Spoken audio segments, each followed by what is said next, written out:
Hello and welcome to another edition of For the Health of It, our segment on health and wellness dedicated to getting important health information out to you and to our community.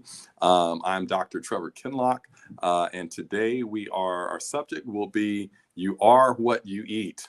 Part 2, You Are What You Eat. You all remember we had this discussion just a few weeks ago. We're picking up because it was so good, and I'm delighted to welcome back our guest presenter again, Dr. Andrea Thomas.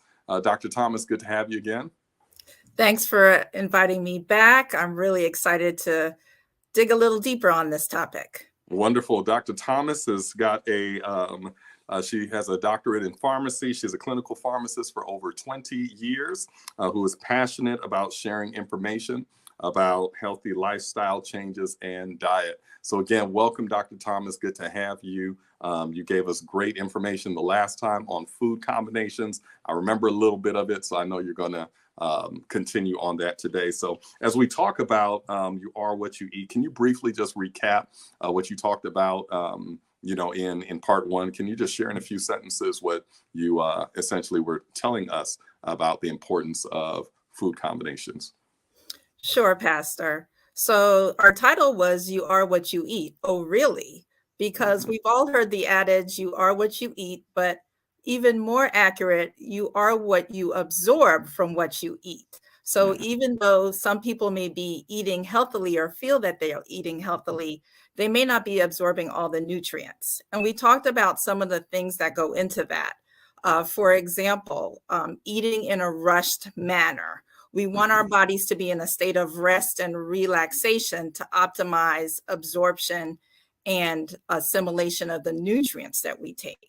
So we talked about not being distracted, avoid feeling rushed, not eating when we're anxious or stressed, Right. Chewing thoroughly as we put a biteful or a spoonful of food in our mouths. We should be chewing at least 20 to 30 times before we swallow, and also putting down the fork or the spoon in between bites.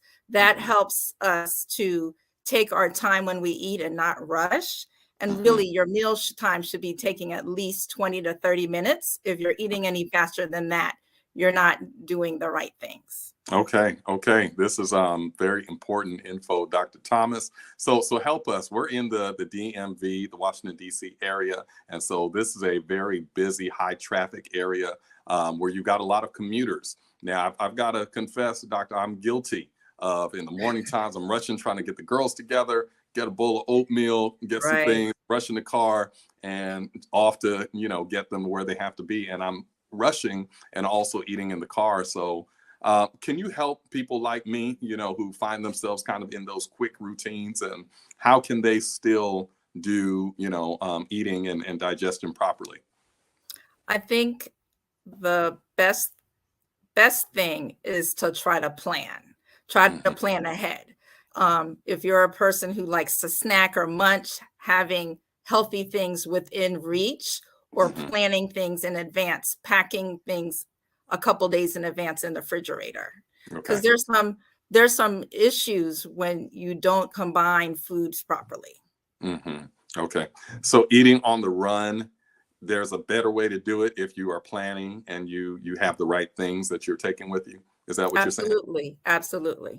Okay. All right. Thank you. I kind of threw that one in there just based off of what you said. But can you talk to us? What are some key principles of food combining?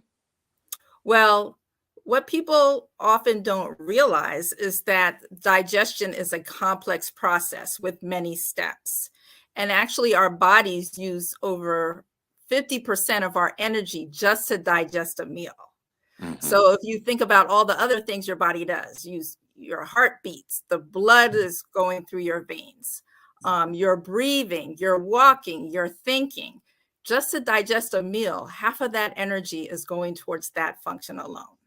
So when we don't combine foods in an optimal manner, it actually causes our digestive system to have to work even harder.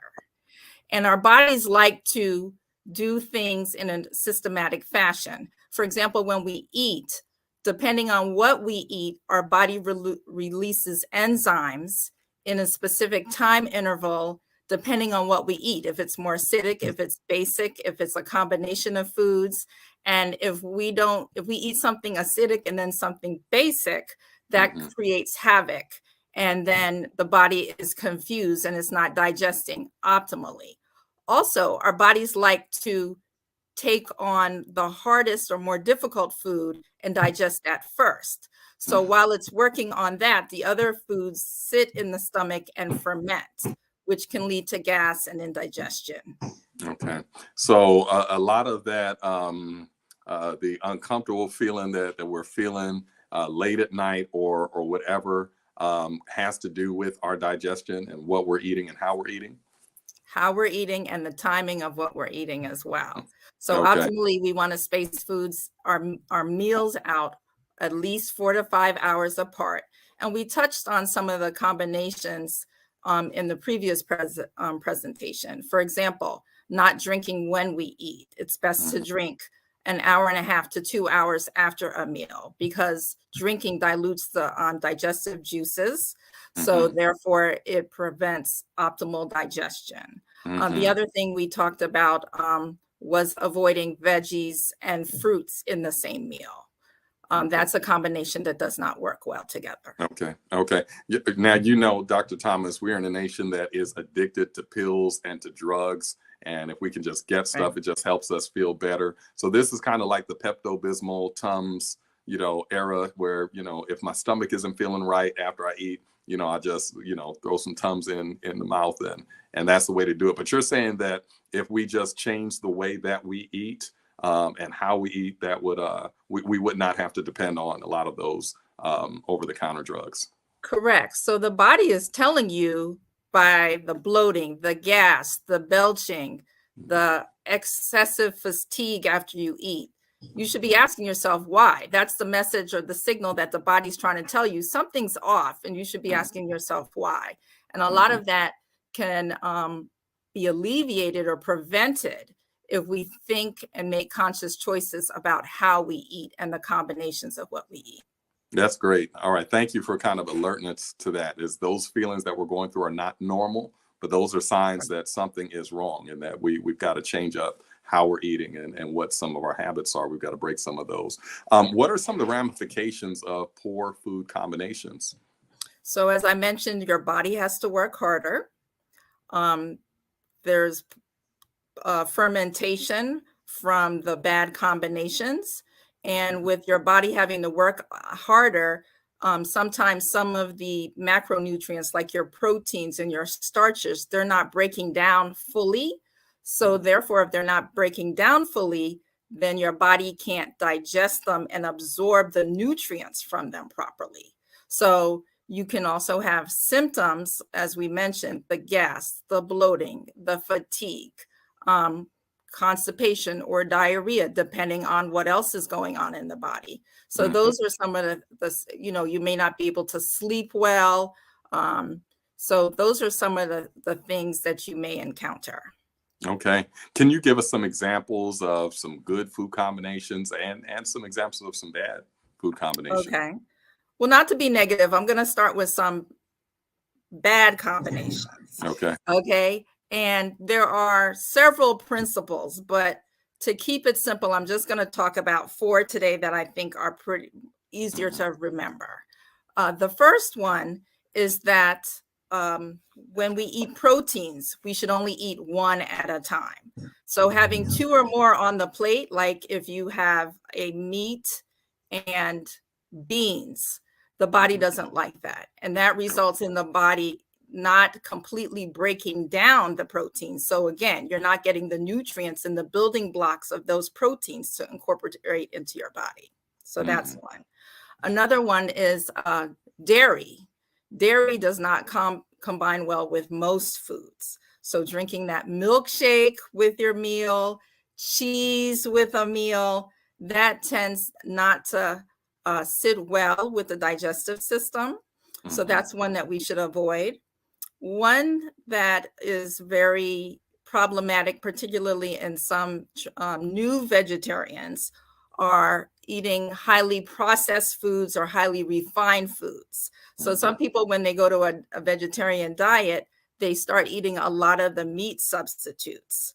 And Mhm. actually, the body doesn't like that, because the body is like, wait a minute, is this acidic? Is this basic? What is it? Is it a fruit? Is it a vegetable? Our bodies are smart, but they're Mhm. kind of like, this is something I don't recognize. So it's hard for the body to figure out what to do with it and how to break that down. And it takes a lot of extra energy to break that down. So Mhm. that's another thing to keep in mind. Um, Also, starches and proteins tend to combine poorly. And then your proteins and your heavy fatty meals tend to combine poorly. So Mhm. that's a lot to digest right there, but let's talk about some of the positives. We mentioned in the previous presentation about fruits and vegetables.